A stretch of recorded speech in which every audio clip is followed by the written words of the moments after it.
नमस्कार दोस्तों, स्वागत है आपका स्टडी ग्लोज में। ये जो धुन आपने सुनी है इसका नाम है अबाइट विथ मी। ये बीटिंग द रिट्रीट जब समारोह आयोजित किया जाता है 29 जनवरी को विजय चौक पे, तब आर्म्ड फोर्सेस के द्वारा बजाई जाती है और ये गांधी जी की काफ़ी प्रिय धुन है, पसंदीदा धुन है। लेकिन इस बार एक नया डेवलपमेंट हमें देखने को मिलेगा। बीटिंग द रिट्रीट समारोह में अब ये जो गांधी जी की प्रिय धुन है अबाइट विथ मी, उसकी जगह ए मेरे वतन के लोगों की जो ट्यून है, जो धुन है, वो हमें सुनाई देगी। जानेंगे इस वीडियो में इसके क्या मायने हैं, साथ ही ये जो बीटिंग द रिट्रीट समारोह है इसके क्या इतिहास है और भारत में इसका आयोजन क्यों किया जाता है। बहुत कुछ आपको जानने को मिलेगा इस वीडियो में। इसे प्रेजेंट करता हूं मैं, मेरा नाम है सौरभ स्वामी। आगे बढ़ने से पहले आप ये जरूर जान लें, स्टडी ग्लोज की मोबाइल एप्लीकेशन पे कई तरह के यूपीएससी पर्सपेक्टिव से जो कोर्सेज हैं वो आपको अवेलेबल मिलेंगे। आप 10% का जो ऑफ है वो पा सकते हैं इस रेफरल कोड को यूज़ करके। तो आप अभी स्टडी ग्लोज का जो एप्लीकेशन है उसे डाउनलोड कर सकते हैं और ये जो कोर्सेज हैं इनसे अपनी प्रिपरेशन को बूस्टअप कर सकते हैं। आगे बढ़ने से पहले क्वेश्चन मैं आपको पूछना चाहूँगा। देखिए, ए मेरे वतन के लोगों काफ़ी प्रसिद्ध गाना है, काफ़ी प्रसिद्ध देशभक्ति गीत है जिसे लता मंगेशकर ने गाया है। आपको ये बताना है कि ये लता मंगेशकर जी ने कब गाया था। ऑप्शन आपके सामने है 1970, 1965, 1963 या फिर 1964। कमेंट बॉक्स में बिना गूगल किए कोशिश कीजिएगा इसका उत्तर देने की, और कोशिश कीजिए, काफ़ी आसान प्रश्न है ये। न्यूज़ जो हमारे सामने आई है वो ये आई है कि बीटिंग द रिट्रीट जो समारोह होगा अब इस साल का, उसमें ये जो अबाइड विथ मी की जो ट्यून है उसकी जगह ए मेरे वतन के लोगों की जो ट्यून है वो हमें सुनाई देने वाली है। इसमें आप ये समझ सकते हैं कि यहाँ पे इसके थ्रू कहीं ना कहीं सेना का जो इंडियनाइजेशन है वो किया जा रहा है, कहीं ना कहीं सेना का जो भारतीयकरण है वो हमें देखने को मिलेगा। एक चीज़ आप ये भी जान सकते हैं कि ऐसा इस बार ही नहीं हुआ है। 2020 में भी जो बीटिंग द रिट्रीट ये समारोह था उसमें हमें ऐसा देखने को मिला था। उसमें भी ये जो धुन थी उसे रिप्लेस किया गया था और बाद में 2021 में काफ़ी ज़्यादा हंगामा इसके ऊपर हुआ और कई तरह के अपोजिशन की तरफ से स्टेटमेंट आए। 2021 में फिर से इसे ऐड किया गया। अब 2022 में जैसा कि हमें सोर्सेज से पता चला है, न्यूज़ कवरेज से, इसको वापस रिप्लेस किया जाएगा और एक पैट्रियोटिक सॉन्ग जो है ए मेरे वतन के लोगों, उसकी ट्यून जो है हमें सुनाई देने वाली है। देखिए, जो 26 ट्यून हमें सुनाई देती है उसमें इसका नाम नहीं है इस बार। और ये भी आपको ज़रूर ध्यान रखना है कि ये काफ़ी पुरानी ट्यून है, भारत में पहली बार इसे रिप्लेस किया जा रहा है और 1950 के बाद से हमेशा ये जो ट्यून है सुनाई देती है।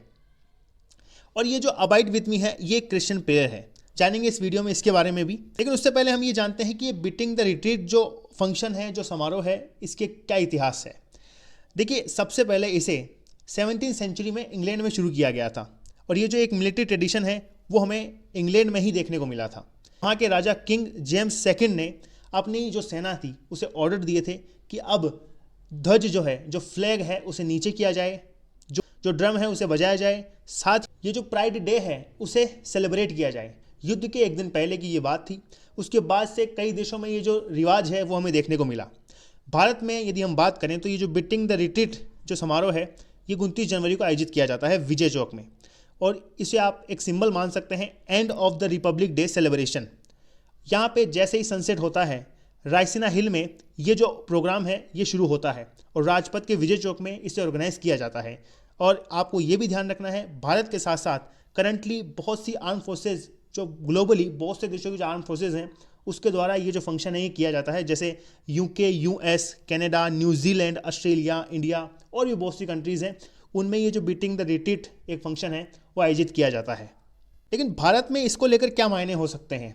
देखिए, यदि हम डिफेंस मिनिस्ट्री की प्रेस रिलीज के सोर्सेज की बात करें तो हमेशा से ये कहा गया है कि बीटिंग द रिट्रीट जो एक फंक्शन है ये कहीं ना कहीं आप मान सकते हैं नेशनल प्राइड है। समय के साथ साथ राष्ट्रीय गौरव के रूप में हमें देखने को मिला है।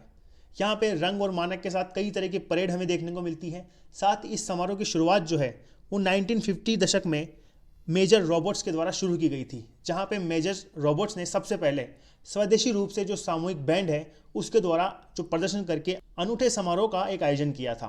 तो सबसे पहले मेजर रॉबर्ट्स ने ये जो इंडिजीनियस बैंड है उसके द्वारा ये जो परेड है वो निकाली थी। और साथ ही इस समारोह के अंदर हमें Indian navy, Indian army, Indian air force और सेंट्रल आर्म्ड पुलिस फोर्सेस के द्वारा जो बगलर्स हैं, पाइप्स हैं, ड्रम बैंड हैं, ये सब बजाए जाते हैं इस फंक्शन के अंदर। साथ ही जो झंडा फहराया जाता है उसे नीचे किया जाता है और साथ ही president house, north block, south block, parliament building, इनकी एक साथ रोशनी करना, ये सब जो है इस प्रोग्राम के सिंबल्स हैं। तो कहीं ना कहीं इंडिया के लिए ये प्रोग्राम काफ़ी ज़्यादा महत्वपूर्ण होता है। साथ ही थोड़ी सी जानेंगे हम इस अबाइड विथ मी प्रेयर के बारे में भी। ये एक क्रिश्चियन हाइमन है, क्रिश्चियन ये भजन है, और इसे स्कॉटिश व्यक्ति जिनका नाम था हेनरी फ्रांसिस लाइट, उनके द्वारा लिखा गया था 1847 के अंदर। और उस समय ये ट्यूबरकुलोसिस बीमारी से पीड़ित थे। भगवान को धन्यवाद देने के लिए इन्होंने ये जो गीत है, ये जो भजन है, ये लिखा था। आपको ये भी ध्यान रखना है कि इसे कई बार इवेंटाइड ट्यून के साथ में सबसे ज़्यादा इसे विलियम हेनरी मोंक ने बजाया है। अब ये जो है महात्मा गांधी का एक प्रिय हाइमन है, उन्हें ये जो धुन है काफ़ी ज़्यादा पसंद थी। और 29 जनवरी को ये फंक्शन आयोजित किया जाता है, और 30 जनवरी को महात्मा गांधी की पुण्यतिथि होती है। तो उनकी याद में 1950 से ये जो अबाइड विद मी जो धुन है वो हमें सुनाई देती थी, लेकिन अब जो है इसमें चेंज होगा। पैट्रियोटिक सॉन्ग की जो धुन है उसके तहत इसे रिप्लेस किया जाएगा। और इस समारोह के अंदर आपको ये भी ध्यान रखना है कि इंडियन फोर्सेस जो हैं अलग अलग अपने जो बैंड है उनके साथ में 26 जो धुन है वो बजाती है, और इन 26 धुनों में ये जो बिटिंग द रिट्रीट समारोह है उसे आयोजित किया जाता है। अब की बार इस लिस्ट में इस प्रेयर का जो नाम है वो नहीं है, लेकिन आप ये क्वेश्चन पूछ सकते हैं कि इस तरह के जो कदम उठाए जा रहे हैं उनके मायने क्या हैं। देखिए, मिलिट्री का जो इंडियनाइजेशन जो किया जा रहा है उसके तहत आप ये समझ सकते हैं कि मिलिट्री के अंदर स्वदेशी चीज़ों को अपनाया जाएगा ज़्यादा से ज़्यादा, जो कि हमने रिसेंटली काफ़ी वर्षों में देखा भी है। अब DRDO भी काफ़ी ज़्यादा डेवलप कर रहा है अपने आप को, और हम भी कहीं ना कहीं डिफेंस सेक्टर में आत्मनिर्भर बनने की कोशिश कर रहे हैं।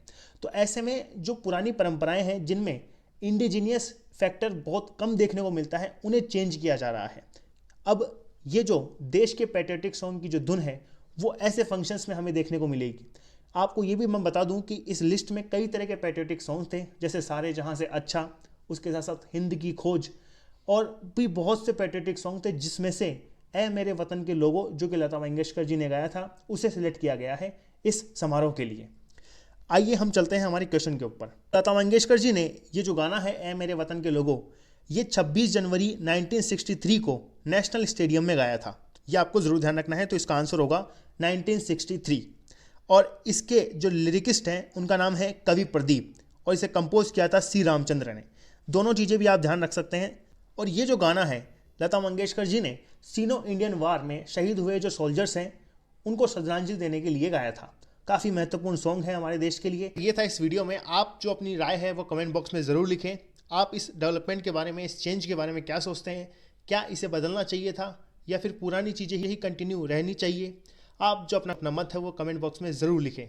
ये था इस वीडियो में। इसी तरह के इंपॉर्टेंट वीडियोज़ के साथ हम मिलते रहेंगे। धन्यवाद।